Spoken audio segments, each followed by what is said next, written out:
Alright, this is my first attempt at the Trackman Combine. What it does is it measures the closest to the line, basically, like you're doing a long drive competition, and carry distance. So you got to try to carry the ball. It's 3 attempts at 60 yards, 3 at 70, 3 at 80, 3 at 90, 3 at 100. Then it jumps up to 120, 140, I believe, 160, 180, and then drives. So it goes up the scale and then it goes back down. So after you hit your first 3 drives, it goes back down to 60 yards and measures the closest to the line and carry distance, and it averages that and it gives you a score. So I tried it, first attempts here, starting to kind of get a feel for it. The first roundabout with the 60 yards, 70 yards, 80, 90, and 100, I used a gap wedge, a 52 degree. My bag, I got 64 degree wedge, 52 degree wedge, and a 48 degree wedge. So I only have 3, but I've worked pretty hard to try to dial in those numbers, and I've had this wedge set up for probably, I want to say, going on like 4 years now. So when I go to the range, I usually spend 60% of shots just working on wedges, then a couple long irons, and the rest usually drivers, just to kind of get warmed up. And then I go back to wedges usually after a range session. But I'd say my bread and butter is probably 100 yards. I worked real hard on getting that 9 o'clock feel back and following through almost like a chipping motion in a sense. And I've just dialed that in. And as you can see here, I'm going for the 100 yards. And it's tough to see on the screen, but let's see this one. The last one carried 94. That last one just carried 98, I believe. And then 120 is I do the same exact shot except with a pitching wedge. So I know that the carry is going to be a little bit longer. So 120, I just carried that 115, so not too bad. But 63, that's not really good. I was kind of hitting them off line a little bit. Now this 140, same exact shot, but with a 9-iron. So I kind of got a feel for that 9 o'clock chipping motion shot, but just going with different clubs, and it carries differences. Carry differences are, about 20 yards apart or so. Here's 160 yards. I believe I had an 8-iron here, and just kind of taking a 3/4. That one I didn't hit the best. It looks like 148. That was the same shot. I think I hit that one a little bit more flush. That ended up 155. So not bad, within 5 yards or so. And then 180. Now this one, so I'm going to kind of this was a 6-iron. As I'm going to these upper clubs, it's kind of harder to swing a little bit easy like that. So I gave it a little bit more, and I was hitting it.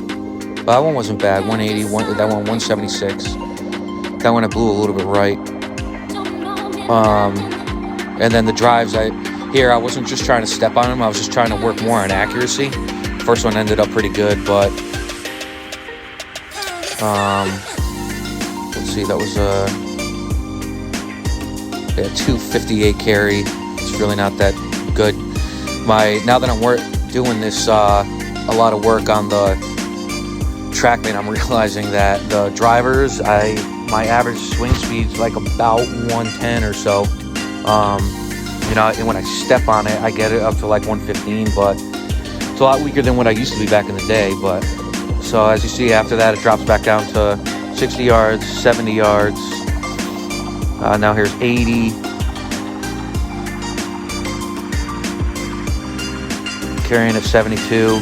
That one I thought I hit it pretty hard, and it ended up being 78, so it was actually pretty good.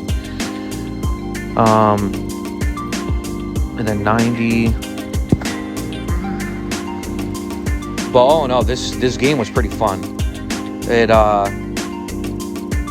It really helps, I think, with wedges, dialing in the wedge distance. Long irons and stuff, it's, I was realistically trying to keep it within 10 yards. So if it was like the 180 shot, I'm trying to get it in between 170 and 190. But just trying to get that feel. If I hit it, you know, toe it a little bit. My misses were more kind of toes and thin. But as long as I kept it within those yards, I was pretty happy with it. And then let's see, 120, so that's that pitching wedge again, that 9 o'clock kind of chip shot feel through the ball.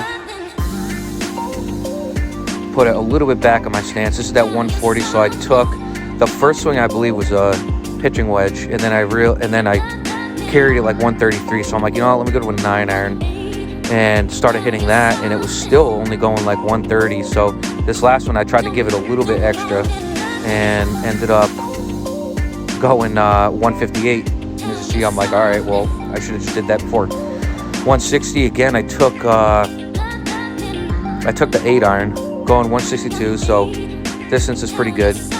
This I pulled the majority of these shots left. I tried to readjust the screen because there's like a little marker on the screen that you could change your aim point. They have like a piece of tape down. It's kind of hard to see, but where you're like trying to aim, but I was pulling everything left. So I tried to move that arrow a little bit, but it didn't quite work. But this was the 6 iron again, 180. Usually 190 is kind of a stock 6 iron, so I was taking a little bit off of this just to try to keep it accurate. And then finish up with the drives. I was kind of looking at the scoring up here, and I'm like, 69 is actually, I don't think it's that good. But, you know, for a first attempt, whatever, I kind of get an idea for the feel. But that was pretty much, you know, what was going through my head, what my swing thoughts were, and what I kind of went through this first session. So then I started to go this second session, but obviously, as you can read, I forgot to hit the record button on the 60, 70, 80, 90, 100, 120, all that, all the way up to the drive. So when I was about to hit the drive, I looked at the camera and I'm like, oh my God, I'm an idiot. I forgot to click record. But the wedges on this one were good. I mean, I was like all over that line, hitting my distances within 2 yards. And as you can see, the score 81, you know, I was hitting it good. Then these, I went to a lob wedge, which I didn't do the first time, which was the 50, 60, and 70. And then when I got to this 80 yard, I went to the gap wedge. So just trying to be a little, I guess, versatile in a sense. And again, just trying to dial in the wedges by how far I'm taking it back. I'm trying to keep the same swing speed coming through, but just taking it back farther and less to get the distances dialed. This 90 yards was tough because I had the 100-yard shot in my head, but I said slow the hands down a little bit, and it was a little bit tough. But these 100-yard shots, the first, I can't remember if it was this one or the one that I didn't record. I mean, I hit 100 carry on the dot, like 100.1 or 100.2 twice. So that jumped the score up high, and it was all around that line. Let's see, that one was 100 yards. I hit it 102, I believe. So, you know, using this for next year, I'm definitely going to, you know, if I'm uncomfortable with the driver on a hole, I'm going to try to, as hard as I can, lay up to 100 yards, because that's usually, I'm pretty confident with that shot. 120, same thing, same swing, but with a pitching wedge. Right there, it went 115 to a 120. Now 140, I did the same thing with a 9 iron. It went 142 to a 140 yard, but it went left. I remember these last couple ones went left. And now right here, when I'm getting to the 140 yard in the 150 in the 160 or whatever, I'm looking at that score 81, and I'm like, all right, come on, step up and hit like some good ones that are right kind of down the line, and just get that distance dialed in. I want to try to keep it above 80. So right here, 80.4, I'm like, oh man, I'm sneaking down a little bit. So this 160, I ended up taking an 8 iron and kind of, I'm sorry, I stayed with the 9 iron with the 160 shot and just kind of like swung it a little bit harder just to kind of like commit and make sure I wasn't taking too much off. And then this 180, Again, I took the 6-iron. You can see the swing is kind of slower. I'm not really stepping on it that much, just to try to keep it accurate, and it ended up being okay. And then the drive, I'm like, all right, 80.7, just don't swing it hard. You know, I don't care if it goes 255, just keep it straight. Don't blow it right, don't blow it left. And that first one was just money. 80.3. Then the second one, I kind of blew it a little bit right, and I was like, uh-oh.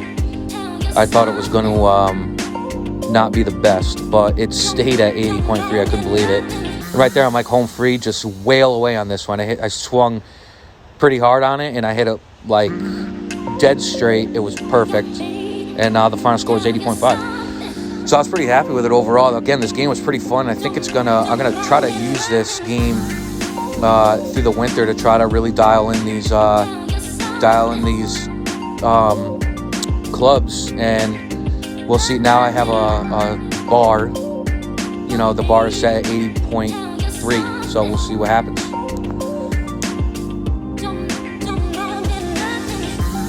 Stay tuned for next video.